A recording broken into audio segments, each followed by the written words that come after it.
ام المؤمنین حضرت جویریہ رضی اللہ تعالی عنہا فرماتی ہیں کہ ایک مرتبہ نبی کریم صلی اللہ علیہ وسلم ان کے پاس سے صبح سویرے نماز کے لیے تشریف لے گئے اور وہ مصلی پر بیٹھی ہوئی تھی۔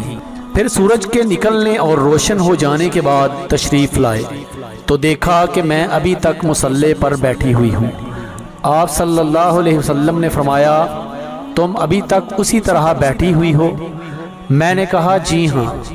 آپ علیہ الصلوۃ والسلام نے ارشاد فرمایا میں نے تمہارے پاس سے جانے کے بعد 4 کلمات 3 مرتبہ کہے ہیں، اگر ان کو تمہارے آج کے تمام اذکار کے مقابلے میں وزن کیا جائے تو وہ کلمات بھاری ہو جائیں گے۔ سبحان اللہ و بحمدہ عدد خلقہ ورضا نفسہ وزنۃ عرشہ ومداد کلماتہ۔